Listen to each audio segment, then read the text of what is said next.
All right, we're going to start the October the 20th meeting. We will have the call to order here. We'll have the invocation, the Pledge of Allegiance, and the roll call. I'll do the invocation. Please stand, and Commissioner Wilson's going to do the pledge. Holy Father, thank you for creating each of us with unique gifts and for gifting some with leadership abilities to help guide our country. For everyone running for office, whether they win or lose, refresh their spirits and encourage them.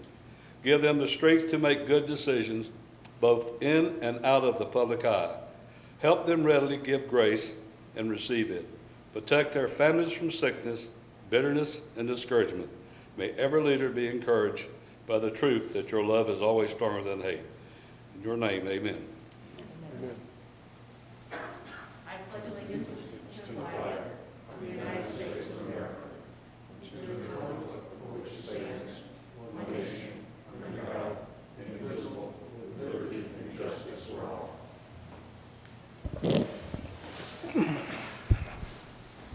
Commissioner Brinson. Here. Commissioner Wilson. Present. Mayor Johnson. Here. Commissioner Firstner. Here. Commissioner Oliver. Here. All right. Week of the Family, we had a proclamation for that, and we have the Julius July Perry Memorial Highway designation that's through the county or state. I will read that proclamation off, and then we will hang it out in the lobby. Whereas Julius July Perry was a longtime resident of Orange County, the settlement of Ocoee, and state of Florida. And whereas Julius July Perry was a faithful and dedicated servant of Orange County in the settlement of Ocoee, having served as a civil rights leader in the African American community. And whereas Julius July Perry held a position of distinction as the worshiper master of Ocoee Lodge, number 66, and was a member in good standings under the auspices of the most worshipful Union Grand Lodge, most ancient and honorable fraternity, free and accepted Masons, state of Florida, and Belize Central America jurisdiction, incorporated Prince Hall affiliated, founded in 1870.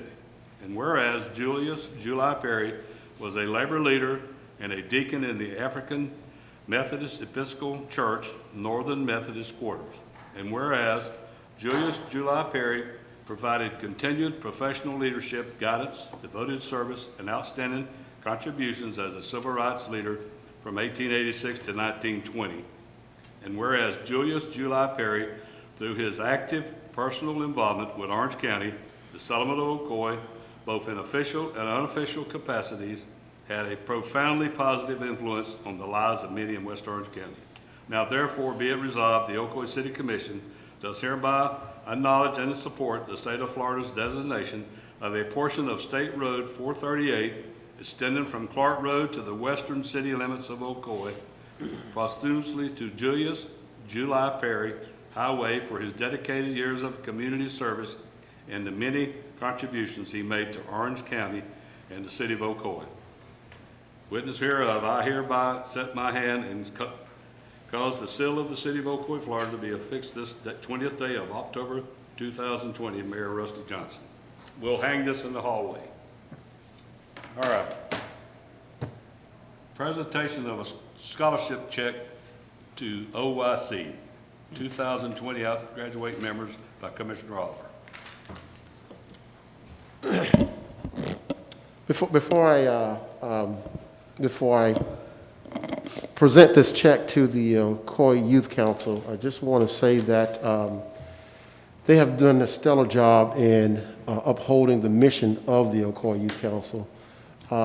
Even despite dealing with COVID-19, the uncertainties of COVID-19, they have exemplified honor in their commitment to do their jobs. They have exemplified integrity in what they have set out to do.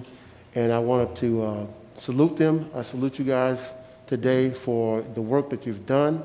We have had since we started the Youth Council, we've had 3 graduating seniors. And today we're going to be presenting a check to those graduating seniors in the amount of $500 each. So I have a check here that we want to take a picture with. We've got to have some of the youth council here today, and I will have a check here we want to present with them. And I want to invite the city commission to come down and take a picture with these young professionals here that join us today.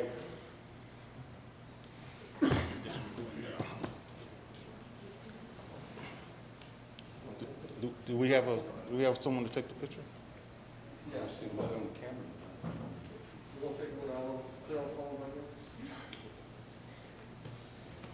Hang on a minute, we'll get somebody from the back. That's a big check. You have a big pen to go with? You have to bring a big pen.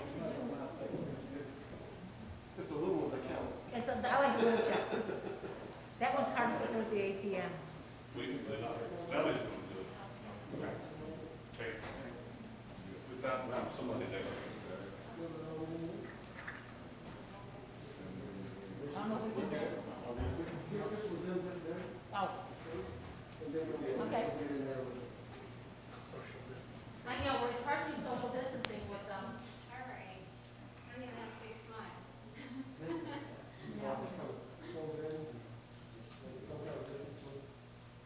We're trying.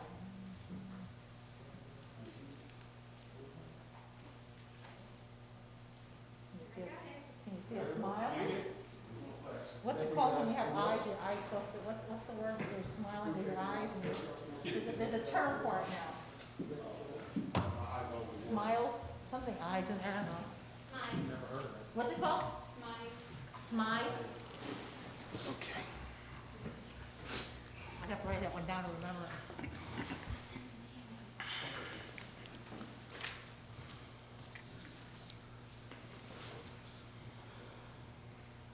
All right, staff report. I have nothing at this time, Mayor. Commissioner, we're going to have Commissioner announcements. Commissioner Fershner, Not at this time. Commissioner Wilson, Not this time. Commissioner Brinson, None at this time. Commissioner Oliver. Not at this time. All right, I got an announcement here I need to make. In remembrance of the 100-year anniversary of the 1920 Ocoee Election Day Massacre, the City of Ocoee, HRDB, will present a 4-day memorial and educational symposium on November the 1st, 4th, 6th, and they have a meet and greet dinner on the 7th and the 8th at the Ocoee Lakeshore Center. This event is open to the public, except for the dinner on Saturday the 7th. For more information, please visit the city's website at www.ocoee.org. Also, I need to read the public comment announcement here before we go any further. Due to COVID-19, City Hall is closed to the public, which is subject to change based on the governor's executive order. All interested parties are invited to be heard during the public comments and public hearing portion of the meeting. And the city requests the public to call or email comments and/or questions to 407-554-7118 or citizens@ocoee.org. City staff will be standing by to ensure that your comments or questions come before the city commission during the meeting. All right. Let's see. All right, public comments. Anybody? There are no emails or any phone calls. All right. There have been no emails or phone calls received. Do we need to wait 3 minutes? I think we've been 3 minutes in. Yes. We're good. All right, consent agenda. I need a motion for the consent agenda, or anything you want to pull. I will make that motion to approve the consent agenda. Motion made by Commissioner Wilson. Do I hear a second? Second. Seconded by Commissioner Fershner. Any more comments? All in favor, say aye. Aye. All opposed, like side. Motion carries unanimously. All right. First reading, we have none. Second reading of ordinance, public hearing. Second reading of ordinance, amending the City of Ocoee Municipal General Employees Retirement Trust Fund, reflecting changes for compliance with Set Ever Community Up retirement enhancement. Municipal Pension Board Chairman Calvin. Do you want to make comments on this, Rob, or is it just going to be, I know I've seen her back there. I wasn't the one who was going to make comments on it, Mayor. However, the municipal employees' pension and the next item, or both of them this evening, the public safety pension, as I understand it, these are just administrative type changes in order to make it comply with IRS regulations. I reviewed them and I didn't see anything else besides that. All right, anybody else up on the dais have any comments to it?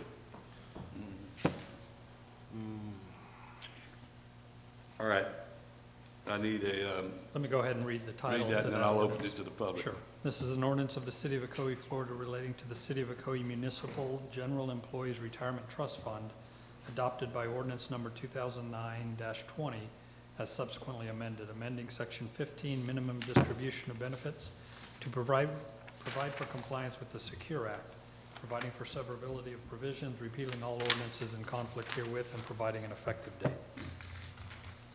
Okay, and that's Ms. Calvin up there, who's the chairman of that board, right? Yes, sir. Okay, thank you. All right, I'm going to open it to the public. Anybody in the public have any comments to the order of that issue? All right, close the public hearing, bring it back to the dais. Do I hear a motion? I'll make the motion. Motion made by Commissioner Oliver. Do I hear a second? Second? Second by Commissioner Wilson. Any more comments? Not? All in favor say aye. Aye. All opposed? Motion carries unanimously. All right, thank you. Number 9, same thing as before. You need to, Yeah, Mayor, it'd be the same comment on this one, comply with IRS regulations. all right. This Go is ahead, an read. ordinance of the City of Ocoee, Florida relating to the City of Ocoee Municipal Police Officers and Firefighters Retirement Trust Fund, amending ordinance number 2010-019 as subsequently amended, amending section 16, minimum distribution of benefits to provide for compliance with the Secure Act, providing for severability of provisions, repealing all ordinances in conflict herewith, and providing an effective date. All right, I'm going to open the public hearing. Anybody in the public have any comments on? Mayor, just to announce, both items, no calls or emails have come in. Okay, all right, thank you. Open it to the public hearing. Anybody have any comments in the public? No comments. I'll close the public hearing, bring it back to the dais. I hear a motion. I'll make that motion. Motion made by Commissioner Wilson, item number 9. Do I hear a second? I have a question on that. Okay. Does this also pertain to part-time employees? Part-time employees are not eligible for the pension. Okay. That's all I have. Do we have a second? I'll second it. Seconded by Commissioner Brinson. All in favor say aye. Aye. All opposed? Motion carries unanimously. All right, public hearings, item number 10, sale of 17.96 acres of city-owned property located at the northeast corner of Fuller's Cross and Oakwood Popka Road by GPK Investments. Assistant City Manager Shadrick. Thank you, Mayor, members of the commission. In August, you authorized us to proceed forward with the highest bid on property sale responding to the RFP. Last meeting, on October 6th, you approved the contract for sale for this parcel. And the final remaining item for compliance to proceed forward with the sale is a charter requirement which requires a public hearing for any real property owned by the city that's over $100,000 in value. If you recall, the offer is for $3.5 million. So you're required to hold a public hearing beginning now, and once you approve that, we will be ready to go to closing when they finish their due diligence. Okay, you need to read anything, Scott? No. I'm gonna open the public hearing. Anybody in the public, any comments on item number 10 on the sale of 17.96 acres? Mayor, I do not have any emails or any phone calls on this item. All right. All right, I'm gonna close the public hearing, bring it back to the dais. Do I hear a motion? I'll make the motion. Motion made by Commissioner Brinson. Do I hear a second? I'll second. Seconded by Commissioner Wilson. All in favor, say aye. Aye. Aye. All opposed, like side. Motion carries unanimously. All right, thank you, sir. Number 11, approval of project budget and Exhibit A amendment to the design-build agreement with Warton-Smith for construction of the new city hall. Acting Utilities Director, Croteau.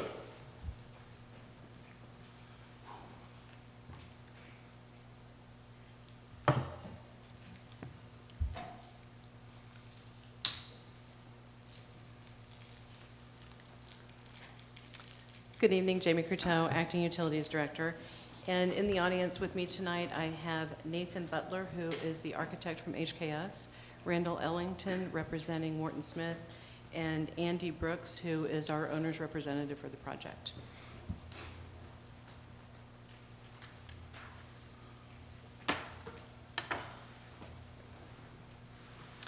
Real quickly, I'd like to go back over the status of the project. And on October 15th, of 2019, council actually approved the exterior concept for the city hall, and they left the interior design decisions to the city manager. The new city hall will be approximately 46,552 square feet and 3 stories tall. The next step in this process is the approval of Exhibit A, amendment to the design-build agreement with Warton-Smith.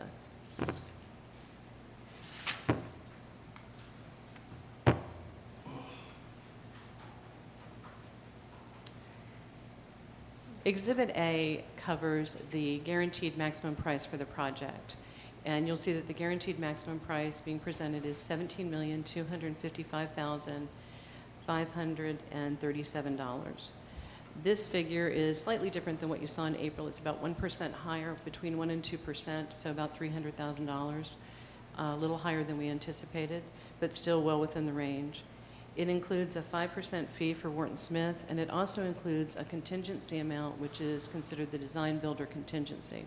And the reason I'm pointing this out is that it's $478,656. This can be used by Warton-Smith for subcontractor defaults, scope gaps, cost overruns not covered by allowances, but it cannot be used for any corrections to defective work or deficient work. And use of this contingency does require verification and approval by the city. And the reason I'm going into detail on this is this contingency, as I said, resides in the guaranteed maximum price, but at the end of the project, the contract does require that any savings that they get as they go through the subcontractor buyouts, because although they put this project out for bid, they have not actually signed the contracts with subcontractors, and they may be able to get us better pricing as they go through that. The contract requires that any savings from that will go back into the GMP or design builder contingency, and at the end of the project, that contingency, 75% of it will come back to the city, 25% will go to Warton-Smith.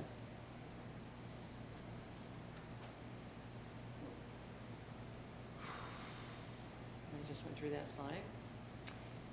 This is the total project budget. The construction, as I mentioned before, is $17,255,537. Your furniture, fixtures, and equipment will cost approximately $2.6 million. We have a miscellaneous amount of $603,944. And we also carry a contingency. Normally on a project like this, we would carry a 10% contingency. We are carrying a 7.5% contingency on this one, and that's about $1.5 million. That brings the project budget to $21,993,942. Just to let you know what you're getting for this, I have some nice pictures, which this is the front of the building. This is an up close, which shows you a little bit more detail on the front of the building. This is the main lobby, both from the front and the back of the building. The chambers. And this is the third floor lobby, which is basically the legislative space and city manager. We are asking for a number of approvals tonight. So we are asking approval of the project budget. We are asking for approval of Exhibit A, the amendment to the design-build agreement with Warton-Smith.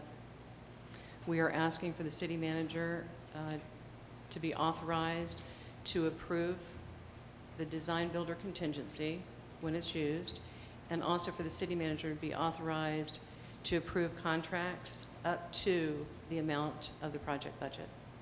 This will just expedite getting the project done. Are there any questions?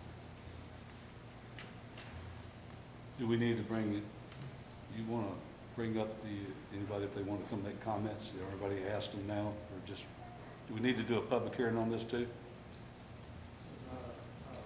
No. All right, so anybody have questions we want to ask of acting utilities director, Croteau?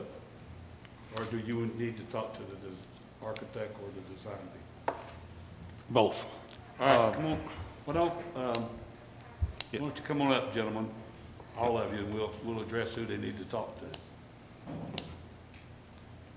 And I apologize, for some reason, my email that went out got stuck in my queue, and it didn't actually get out. But one of the questions I have is, do you have a projected date of completion? We do. Substantial completion should be in March of 2022.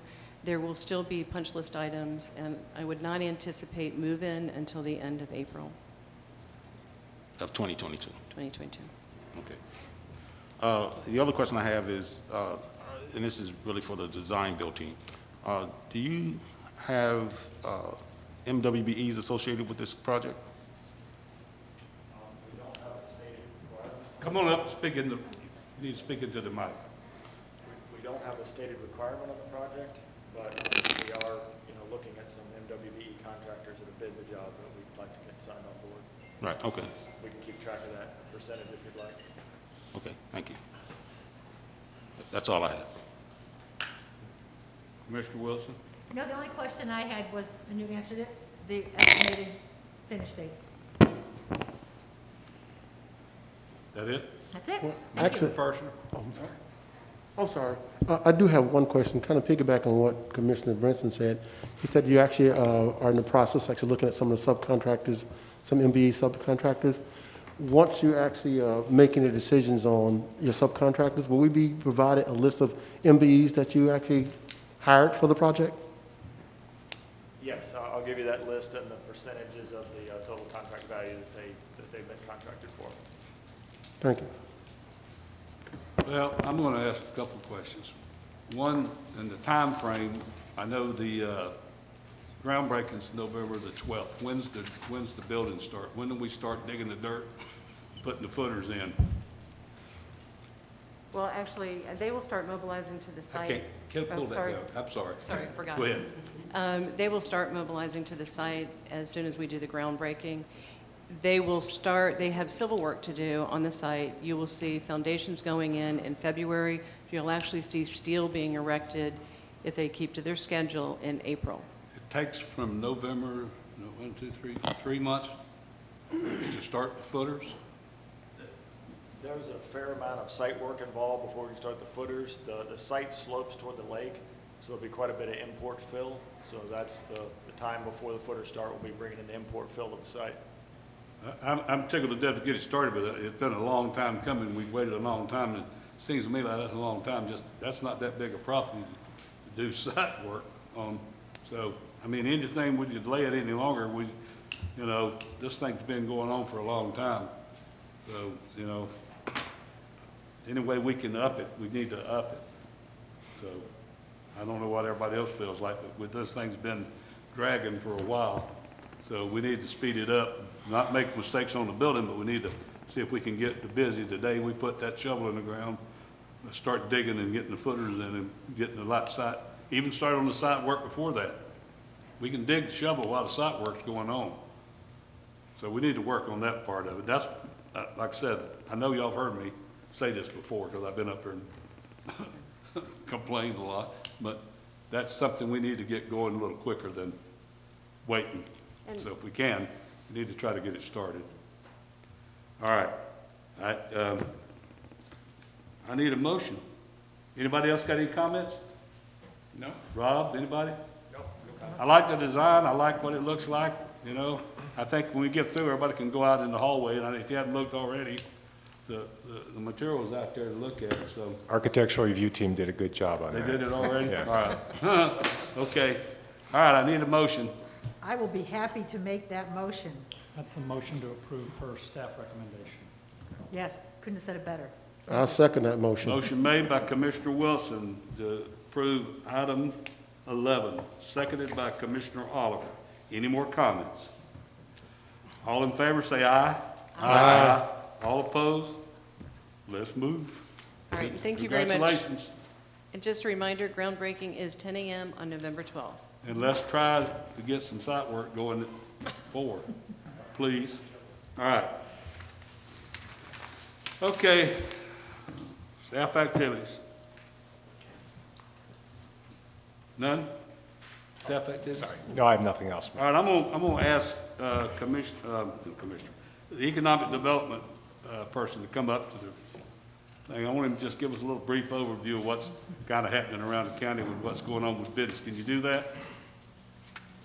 I know you're an expert at it, so. Ad-libbing, so.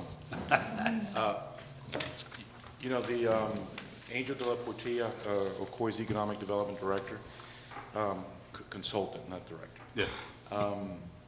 You know, the project that you all approved a couple of weeks ago, the Ocoee Village project, is actually the largest project approved in Ocoee since the West Oaks Mall in the mid-1990s. So that's a significant project to our, that's going to generate new tax revenue for the city, impact fees, permitting fees, and also add to the city's tax base. Over the last 8 months or so, we've seen this pandemic and it's changing. We've seen a pattern. We've seen a pattern of people moving to the suburbs. It's happening all over the country. There's an increasing amount of demand for cities like Ocoee in the suburbs. In the area, in the subdivision where I live in Windsor Landing, there's been 8 homes sold in 90 days this past summer. Families are moving in from other parts of the country, and they're buying homes and they're moving their families in. So I think there'll be, over the next year or so, you'll continue to see an increase in housing, in all types of housing, whether it's multifamily, townhomes. More and more residents will be moving to the city, and that's going to generate more demand for other retail amenities, other dining amenities. On the corner of the McGuire corner on 50, which is a project that's slowly moving along, there's a Tijuana Flats that's going in. I believe that they have signed the lease and they're pulling, soon be starting. I got a call from the developer recently that they're also finalizing a lease with Sonny's Barbecue is going in, and they're also talking to Zaza's. Zaza's is it's a Cuban-owned, Cuban-American-owned company. They operate at the Orlando Airport. They operate at the Convention Center, and they have about 4 locations. They've done very well over the pandemic because they've built an online an app for their online orders. So, well, you know, over the next, you know, a big target of ours over the next few years will continue to be the West Oaks Mall, and trying to help bring some redevelopment to that property. They have had some success with repositioning the vacant retail. Most recently was the tax collector's office, who occupied about 38,000 feet inside the mall. And there's a new restaurant that's going in at the restaurant that was there before. But I've talked to the owners at least once every 2 months or so about trying to bring some more development, perhaps bringing in more office and housing. Potentially can do some housing there as well. So that's it. I'm available to answer any questions. Anybody have any questions of Mr. Delaporte? I have one, because you threw me for a loop up to the point where you said bring some housing in. Right. What does that mean? Housing? Well, there's a huge demand for all types of housing. Our population continues to grow, and people need places to live. We have, you know, there's a countywide affordable housing issue, and Cost of housing has gone up over the last 10 years, cost of construction, and people need places to live. So both for existing residents that are relocating from other parts of the city or the county into Ocoee, and also new residents that are coming in. Okay, no, I did a mind meld and merged all that together with the West Oaks Mall. You were talking West Oaks Mall, and then you said housing. Well, no. Well, we had, there's been several developers that have approached the West Oaks Mall about building housing, apartments, multifamily, on the parcels, on the empty parcels to the west of the mall. They have plenty of parking that's underutilized, and that could be, they have the infrastructure, they have the water there, they have the utilities in place, so potentially there's a better use for that site. It's a 100-acre site that's generating about $80,000 a year in tax revenue for the city. So we collectively, both Craig and I and Mayor Johnson and Mike Rumer have had a number of meetings with them at conferences about possibly a complete redevelopment of that mall, whether it's housing, hotels, additional office. We have to try to, that's for 2 decades, that was our number one property, and we have to sort of work with them and motivate the owners to try to bring some new development to that site. Okay, thank you. Thank you very much. What's Anybody the, else? quick question, what is the, you say you had meetings with the owners of the owners of the West Oaks Mall. What is their take on as far as presenting opportunities for redevelopment? What is their take on it? Is it Moonbeam, right? Moonbeam. Moonbeam Industries, what is their take on possible redeveloping the areas around the mall or the mall itself? Well, Moonbeam, they're a very unique owner. They are, they acquired a lot of struggling shopping centers. After the last recession, they acquired 26 properties that were undervalued across the country, including the West Oaks Mall. They bought it from, it literally was in foreclosure. They bought it from the bank, so they purchased that property for $10 million. So they are, and they have no debt on that property. So they have the luxury of time, and they're really waiting for the right deal. They were very successful in converting that Sears into a facility for the toll operation several years ago. They put money into the site. They've also put money into the AMC movie facility. That was redone. It reopened in 2018, I believe it was. And they put over $3.5 million into that facility to get AMC to renew the lease. That's one of the state-of-the-art movie theaters. Unfortunately, that pandemic has changed the landscape for movie theaters, and they've been impacted. So it's really about finding something that will work, working collectively with Orange County, with the state of Florida, economic development offices, and try to bring a large employer there that could help bring jobs and new jobs into the city, high-paying jobs, and those are the conversations we're having with them. But at retail, we attend retail conferences because that's where they're at. They're in the retail business. That's the business that they know. So we're trying to, move them. It's a slow effort, but we'll get there one day. Besides the West Oaks Mall, just kind of shifting gears from that, are there any future plans in the city to look at mixed-use property where we can mix in retail and homes or single-family units together? Are there any future plans for that? Well, the Ocoee Village is one perfect example. It's a mixed-use project. It has multifamily, it has townhomes, 232 townhomes, and then it has over 100,000 square feet of commercial.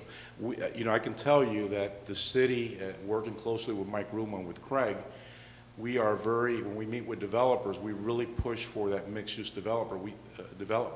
We get a lot of apartment developers that come in and they say, yes, we're going to build mixed use, and then it turns out to just to be another apartment project and not any retail. So we really, the city staff, we certainly urge developers to bring in multifamily. I mean, not you know, the mixed use with office and retail, but you know, specifically restaurants.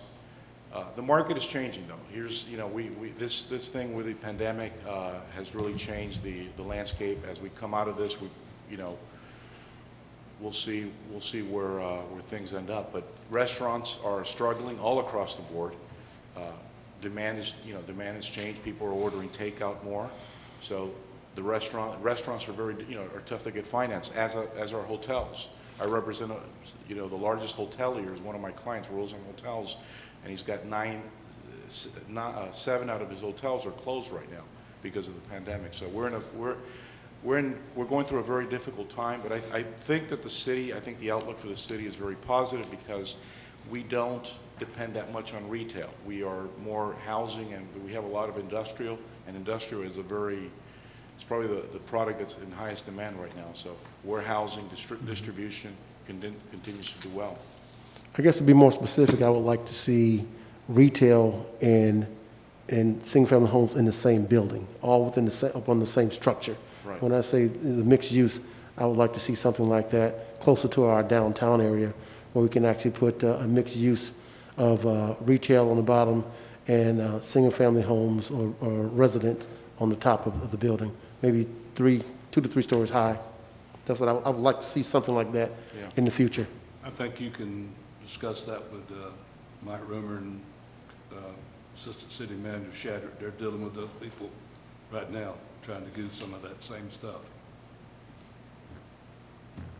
That's all the questions I have. Any comments? Good job. I just want to say, please be sensitive to, I mean, you're in District 2 in West Oak Mall. Remember the neighbors, they're mostly all single-family homes except for the, what is it, Bordeaux, that is a more apartment or multifamily. That I'm very concerned regarding whatever we do with the West Oak Mall, that we're very sensitive to the neighbors that we surround it. Right. Well, that's really up to the developers. I mean, they have had several opportunities to build multifamily, and they've turned them down. So there's a plan. There's a plan that was done several years ago that showed some multifamily on the west side of the mall along Clark, but that didn't pan out. It didn't pencil for them, so they chose not to. But just, I always want to remember that again, to fit in with the residential that's around it. I mean, we all want the West Oak Mall to survive and to flourish. Right. And I know we've talked many times loft apartments and, you know, again, the goal over businesses, just like you're gonna see at the town center. But, again, purpose, what is there is we want to see the West Oaks Mall come back to what it was before. Mm-hmm. Whatever it is, whether it's offices or more businesses, but that's the goal. Okay. Mr. Shadrack? Thanks. I'll just try to be very brief, following Angel. We have 4 alpha mixed-use sites in the city. The Health Central campus is one. The properties located at the corner of McGuire and 50 is one, which are in the CRA. The City Center West Orange is one, and then the West Road area is one. And of course, our downtown, we hope to become an alpha site, and we've had some interest, as you've seen throughout commission meetings, from developers who want to do mixed-use projects in our downtown. So we're working actively.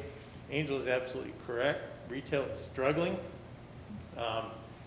With regard to the West Oaks Mall, I'm certain all of you are familiar with the conversion that occurred, resulting in Winter Park Village. It's a former old mall. I hired the designer that designed the master plan for Winter Park Village to do a plan for the West Oaks Mall. I still have that in the city records. We have to have a motivated enough owner, and they haven't been willing at this point to invest that much. That's a complete, huge investment in a project of that magnitude. But we do have a good plan. It would work very well. And multifamily, since Angel mentioned it, I just want to touch on that. The Urban Land Institute, which is one of the leading experts in housing in the United States, headquartered in Washington, D.C., they published a pretty infamous paper about 10 years ago called New Directions in Affordable Housing. And we have to be very careful moving forward with affordable housing because it's been proven statistically that it works successfully only when mixed with other housing types. So we are, and Angel touched on it, we have a lot of developers that approach us about mixed use, and they're pushing mixed use knowing that they don't have a restaurant that's going to go on their site. They don't have retail that's going to go on their site. What they're doing is trying to sell their primary use. So we need to be careful about that. The good news is we have some very good plans in place to deal with that, and we can continue to keep the commission up to date. Okay, thank you. Very good. All righty. I know, just real quick comment on malls, looking at the Fashion Square, which I used to do a lot of going there years ago. It was one place, big place to go. I know the private developer has bought that place, and they're converting it into a lot of different kind of things. I know the flooring stores there I go to, but it seemed to me they're changing the whole complex around. It's not making it as a mall, but it's gonna make it as other kind of businesses. So maybe that's what'll happen here too, we hope. All right, we're going to start on the comments from commissioners. I have, Chairman of the Diversity Board here about I wanted to make the announcement. He's going to make it about Saturday night. You want to make the announcement about what we're doing Saturday night and also that I'll say it when you come up. You got, turn that timer on 3 minutes. Come on up here come on up here to the microphone. Tell them about the Saturday night, because we changed around the box lunch stuff to something else. Mrs. Mayor, I'm William Maxwell, Ocoee. The Human Relations Diversity Board is in the process of, has announced the, Speak up, Bill, I can't hear you. You got to take that down.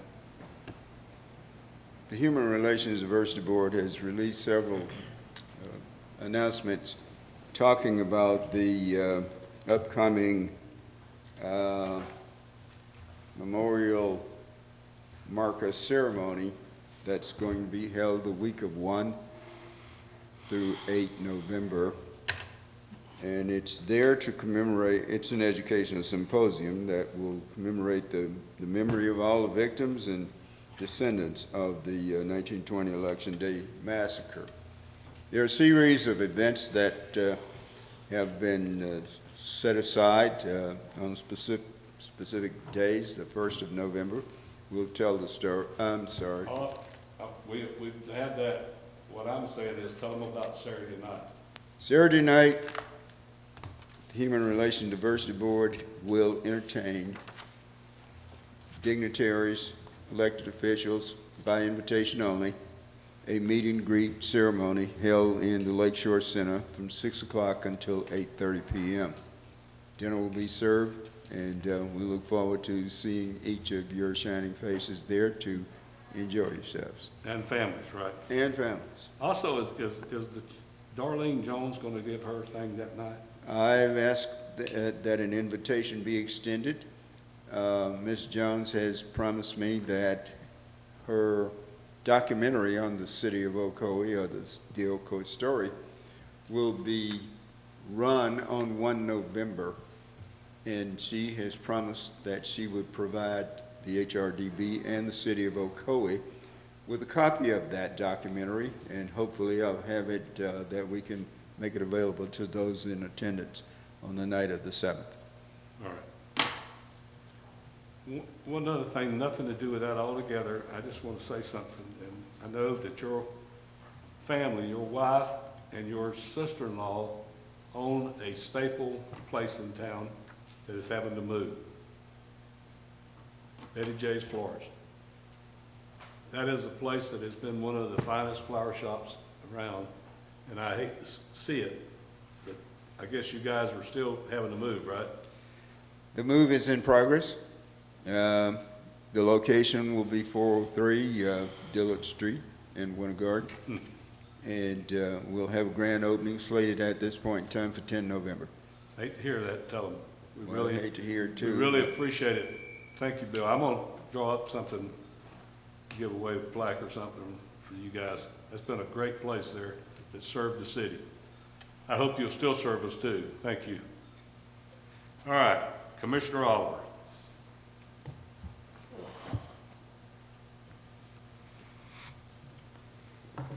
Okay, first thing I have is opening Clock Road. I'm still watching that project. I've been down there several times since the last meeting. The road is paved, looks good. I just need to know, do we have a date, an actual date for it yet? And if we do have a date on that, I need to know when are those signs gonna end up on both sides of that road, announcing the grand opening of Clock Road.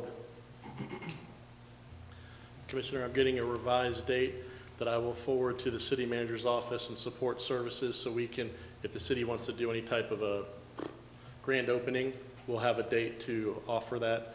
And Lennar will be happy to provide equipment or whatever for that type. They are looking at having the asphalt and all of the curbing and everything first week in November. Then they'll do a punch list, any cracks and any of that stuff, sidewalk, landscaping, for opening in a physical where the road's open to drive on in December. So in between there, if we want to have an event, we have that opportunity, and I'll get those dates. Okay, one other thing I noticed just looking at it, and I could be missing it. Are there any street lights on that road? Street lights will. Because I hadn't seen any yet as of Right. yet. I've seen the pavement, I've seen the sidewalk, Right. but I haven't seen any street lights. Yeah, I'm sure there is, but that'll. Okay, I hope that'll so. Be on. They didn't say there was any holdup on streetlights. They're still doing the November, when the road will kind of be finished, but they do the punch list, go through, make sure everything is done for an opening first week of December. Awesome. All right. Also, looking at the D.R. Horton project on McCormick and Popka Vineland, right near Dobbs Road on McCormick. They have 377 homes being built there. And again, the plan for any infrastructure as far as widening of Popka Vineland or adding a light there, we were told that it has to be at 50% capacity before they would actually start looking at that. So what I would like to do is I spoke to several residents along McCormick Road in the different subdivisions there, and I would like to schedule a public meeting with D.R. Horton. I would like to hold it at the Lakeshore Center on November 19th with social distancing. That would give the developer an opportunity to meet with the residents to talk about future plans for an infrastructure. So I guess I'm looking for some type of consensus that we can actually utilize the large room in the Lakeshore Center to have our public meeting with D.R. Horton. So would that require a consensus or is that something that the staff can do? Yeah, and I think a consensus would be fine. What day would that fall on, Commissioner? That's on a Thursday. Yeah, Is it available? I'm November the sure it is 19th. at this time. If we're talking next month, I'm sure it is. November the 19th is on a Thursday. I have no problem. Commissioner First. I have no problem. Mr. Brinson? Yeah, actually, I got a question. Mr. Maxwell will probably be better suited unless someone up here already has. Regarding the 100-year commemoration, I've not yet received invitation and/or information regarding scheduling of events. We haven't finished with him yet. Oh, No, well, you asked something. He said. he's asking for No, a I'm still. Oh, I'm sorry. The invitation- Yes. On that question, the invitation will be ready tomorrow. They're getting printed out right now. Okay. So, okay. Thumbs up All right, for- go ahead. Okay. He cut you off. I didn't. You call my At least name. not and this it's time, right? Microphone and the spotlight. I'm on. And the final thing that I have is just concerning all these emails I've been receiving, and I think everyone actually been receiving these emails concerning our new chief of police. I know that Chief Brown is going to be retiring, and actually, that came kind of abrupt for me. I didn't expect it to see him leave, at least not this soon. I thought maybe another 5 years or so. But I've gotten all these emails, and I see everyone's actually received these emails, so I guess I would just have to, Well- I have to comment on them. I'm not going to, They I'm not didn't going send them, to, they didn't send them to me. The only one that sent them to me was this guy. The rest of them didn't send me. They addressed all the commissioners, but not me.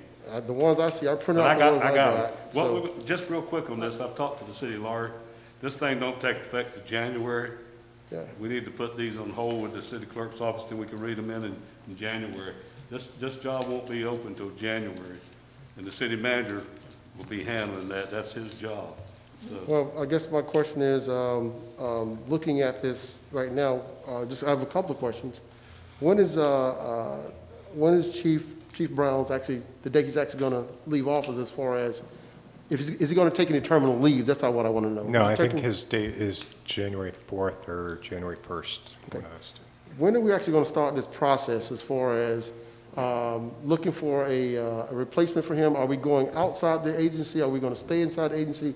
Or what is the actual plan? I think what we would for probably this? do is we'd probably do a regional type or maybe a statewide recruitment just to see who's out there. That doesn't mean we would be bringing people in. I know we have some internal candidates who are very qualified and would be interested in the position. But we probably start that in January. There's very competent people in the department right now that can take the reins until the permanent person is appointed. So we anticipate, the chief is here until early January, and we will probably start it then. At that point. Also, looking at our charter, we have a personnel board. Is it possible that the member of this commission that sits on that personnel board will be allowed to participate in that project, in that process? I don't think the charter would allow that, Commissioner. The Personnel Board just deals with the personnel rules and regulations in the city code for the conduct of the employees. Okay. All right. Well, that's all I have. I just needed to ask about procedures for this particular item. Thank you. before I move it from what he asked, can somebody, Steve Krug's not here, but check on the lights for that Clark Road deal, make sure that they Oh, yeah, I noted that. I know Mike thinks that that's in there, but we're going to double check on that, just to make sure. Okay, all right. I just want to make sure.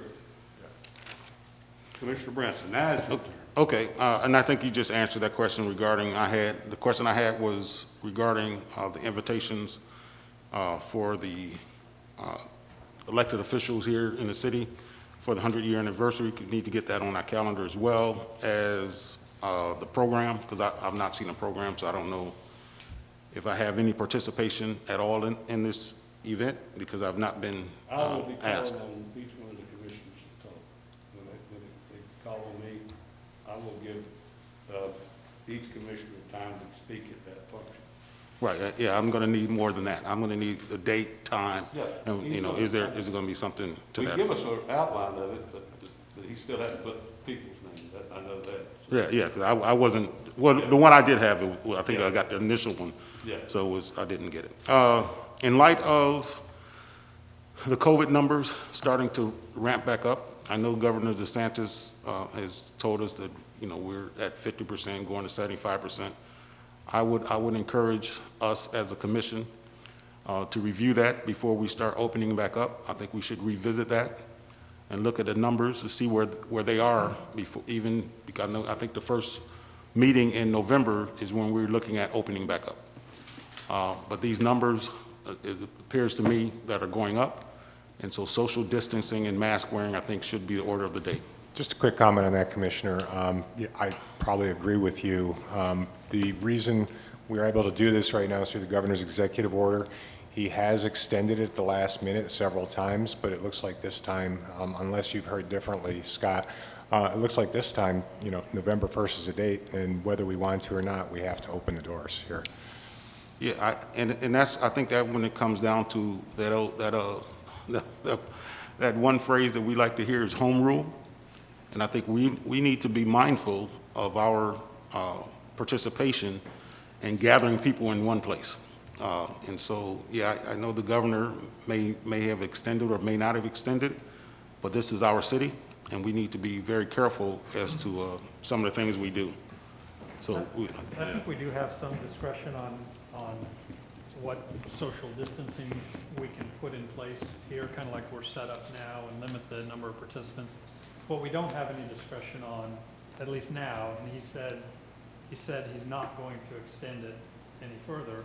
We don't have any leeway on each commissioner having to be present at the meeting in order for a quorum, which hasn't been an issue for us either. But some municipalities and counties, they're meeting online. The commission are attending via Zoom, and that was allowed. And it looks like that will no longer be allowed. So that's kind of the one area we're no longer, come November 1st, we won't be able to do. But as far as kind of setup of the room and social distancing and how we let the public come in and participate, still some discretion on our part. okay. Which is actually good to hear. Even Commissioner Wilson, you have to come back up here. So that's important, I think. Yeah. I do. So I think that's very important. And with that said, I think this horse is not too dead to beat because of the numbers that are going back up. We've got to, stay vigilant, remain socially distanced, and wear a mask in public and around people who are more susceptible to this illness and COVID-19. And I think that's all I have, Mr. Mayor. Commissioner Wilson. Yes, I'm sorry. I don't want to turn around because I need the microphone. I was wondering if there's something that we should be doing to give the city manager discretion. I'm asking our attorney regarding what was just mentioned regarding social distancing and the amount of people that are allowed in here, because if we have something that comes up before us that we feel is going, or the city feels is going to warrant many people being here, is it something that we should be looking at or give him discretion to open up the Lakeshore Center like he did before and allow people one at a time to come in? Yeah, I think that process, he has the authority and capability to kind of dictate that process. Certainly, if any of you have any input on that, concerns or recommendations, not speaking for Rob, but he seems to be available and willing to talk to you. So I just say, if you've got some ideas on how to conduct that, just meet with Rob. I think staff did a great job when we had the one hearing at the Lakeshore Center. I'm sure that's a possibility again if we have, if it looks like we're going to have a number of residents show up. Do we need to give Rob that discretion ourselves here, or that, because we gave that to him when, and I'm just leading in from what you were speaking, is that we gave him that discretion, the ability to close meetings and do things the last time, so I'm wondering if we have to do something again. If you wanted to do that, Commissioner, like Commissioner Brinson was saying, if we know there's an item on here that's going to draw 50 or 60 or 100 people or something, we're not going to let that many people in here. So I don't think we have a choice at that point, but to move over to the Lakeshore Center and make sure it's set up. My only concern is if there's something on the agenda that we didn't see would be a particularly interesting topic, and a lot of people showed up at the last minute, because there's a cost involved with having that staffed and that type of thing. So, I appreciate that. I don't know that we would have any choice, and I don't know if I brought it up to you, you would say no. It'd be kind of a common sense thing at that point that in order to protect everybody, we would have to utilize the Lakeshore Center and have the sound and video set up. Okay. And I have just one more comment, Mayor, is, yes, we've been getting a lot of letters regarding the police chief, and I just want our residents to realize that we as commissioners, I know I enjoy hearing what you have to say, but our charter speaks very loudly to us as to what our input is, that we are a city manager form of government, and these areas regarding day-to-day operations and employment are all referred to our city manager.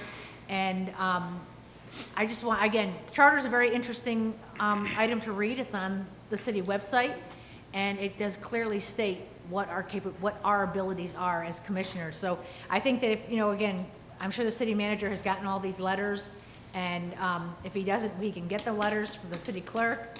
And, but again, it's going to be, ultimately comes back to the city manager's responsibility. So I guess I want to clarify that. Is there anything I should else say about the city charter that? We all know. No, but the residents don't realize that. I think that's why they're sending us these letters, because they don't understand that we really don't have the input. The city manager is the one that is going to make the decision. Yeah. So I just want to bring, I think the charter is a very interesting item to read. I've read it many times, and you go Well, I was back and gonna look at bring it up. things. Huh? I was gonna bring it up. Okay, but I just want to make sure that we're aware, that our residents are aware of that city charter, and that does it's kind of like our Bible. It dictates what we as commissioners, our responsibilities. Yeah, and thank you, Commissioner.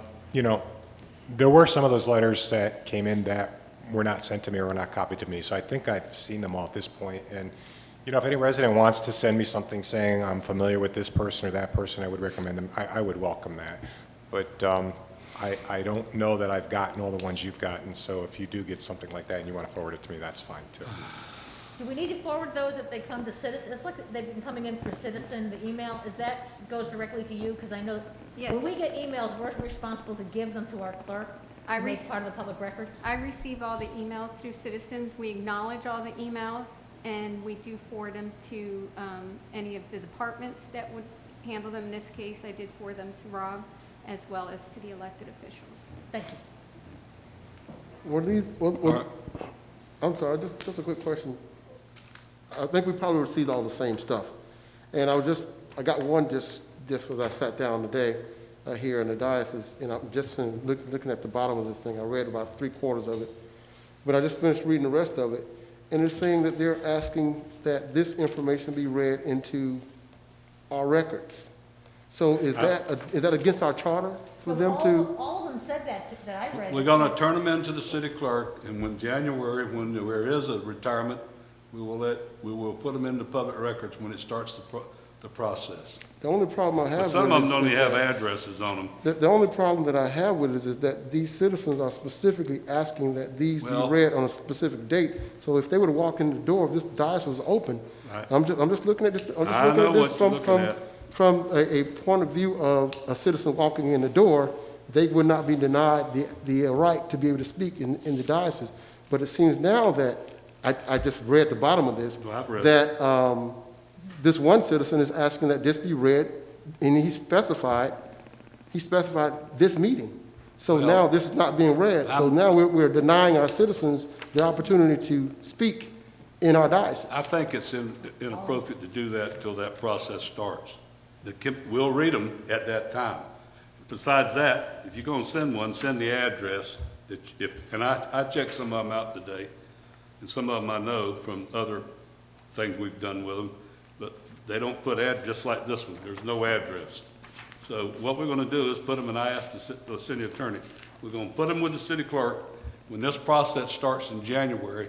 And now there's gonna be more coming from other side of the podium, for people wanting to talk in favor of the other one that they're talking against. I think they should be heard as well. Well, they will be, they will. So we're gonna put them they'll be under the public records with the city clerk. She'll have them. So I want to be clear. Commissioner, you through, Commissioner Wilson? Yes, I am, thank you. All right, Commissioner Forster. This Saturday, McCraney Property Company is hosting a farm share at their Distribution 429 warehouse. 9 o'clock? Excuse me? 9 o'clock in the morning? Yeah, it's from this Saturday from 9 o'clock in the morning until noon. We're all invited to go down and help out with the food distribution and everything. It was quite successful down in Palm Beach County. It'll be at Building 300. I think you can't miss it. If you go there at 9 o'clock, you'll see it. It's just north of The railroad the track? rental place, Sunbelt Rental. Sunbelt, yeah. Yeah, the new warehouse distribution center there. That's all I have. All right. I got, let's see, a couple things here. Work on the intersection of Fuller Crossroads. I don't think I was ever gonna get to say that. Man, what a long time that's been coming. Finally, they're working, the bulldozer, I went by the other day and there was a bulldozer out there working. And, man, what a relief to see that. I know now you'll probably get calls about traffic being stopped because of that, but that's progress. So we finally got that started. Still haven't got an answer on the, street lights for Ingram and the street lights for in the McGuire. So I'm waiting on that. I don't know where Steve's not here, so maybe somebody make a note of that and check with him. The other thing is fixing sidewalks. I had somebody ask me the other day at the restaurant about what were they doing? They're not doing this, taking the time. I said, well, first of all, our people in our department of Public Works is going out, a crew, doing the sidewalks around town. They're doing different areas at the time. Like right now, they're on Montgomery Street in your district. They're doing a great job. They're fixing those sidewalks from where the trees have pushed them up. They'll be working their way all over town, right, Rob? Yeah, and just a quick comment on that, Mayor. We've tried a couple of different ways. We put more money into the budget, and I know we made a big push, like 2 years ago or so, and it's just some of the other responsibilities, no matter how much money we put in the budget, sometimes we tried to do contracting in order to be able to fix a lot more sidewalks like a year or two ago, and because if you throw an extra $50,000 or $75,000 or $100,000 in, sometimes that's not quite enough to get a company to dedicate and come in and do the stuff. So we've been trying different things to step that up. We know there's a lot of tree damage and that thing. That's unfortunately, when you have a lot of trees in the city, that's what happens. So we're constantly trying to figure out a better way to get more sidewalk repairs done, and we can put the money in the budget, but it's the people and trying to get a contractor to come out and do it. But we try every year to increase that significantly.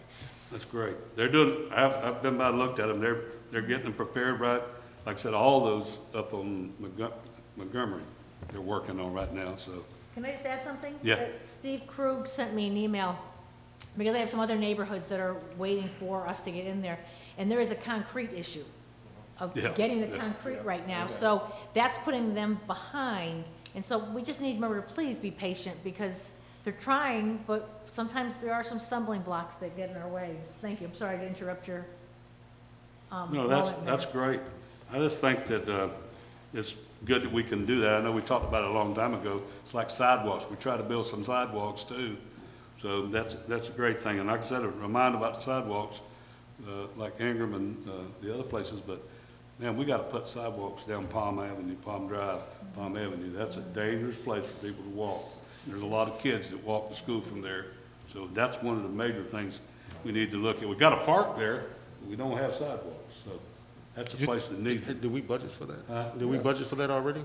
Because, I mean, if it's that dangerous public safety, maybe we should have a list of priorities for first-time projects. Yeah, we need to work on that. You're right. Okay. Well, maybe we'll make a list of that and see. Turn your list in, let's prioritize them. Yeah. Yeah. Would that take a budget amendment to do something like that, or would we be able to find the money to possibly? Yeah, I mean, if we find a couple things like that, and I was just, when I was hearing Palms, like I heard something about that. I thought there was some extra money this year or something, but we can check with Steve on that. We did get impact fee for that company that's building there, so there's money in the impact for that area, so we could look at that. Yeah, I mean, it's just a dangerous situation for those kids, and then they walk down there with no sidewalk and come across. I think Mike's going to say we have a developer that's responsible for putting a portion in. Well, we have a project to realign Palm Drive, so from Ocoee to Popka to about the park, there will be sidewalks in place, so then we'll have to fill that gap from the that's a long ways off, sidewalk to the Mike. 429. Yeah, I know. Okay. All right. One other thing. Commissioners, this is about all the commissioners and the staff. I just want to I had some citizens thank me, and I told them that all the commissioners, we all voted and worked on the budget, all the staff and the citizens and the commissioners worked, that this is like the 5th or 6th year in a row we've dropped that millage rate. So when you talk to citizens, let them know that. I know some of them say, well, good thing is their appraisal of their houses are going up, and things like that. I can remember in Weston Bay a few years ago, they were, what's his name, was telling me my value went down, but now it's going up. So it's excellent to say that we've gone down in our ad valorem taxes, and that's a good thing. And when you see citizens, let them know. A lot of them don't know. They read that thing and see all the taxes, but we've done our part, and we keep doing it. And that's what I want to say. Thanks to all the commissioners. Thanks to the staff for this job. All right. Next meeting is, October, what is it?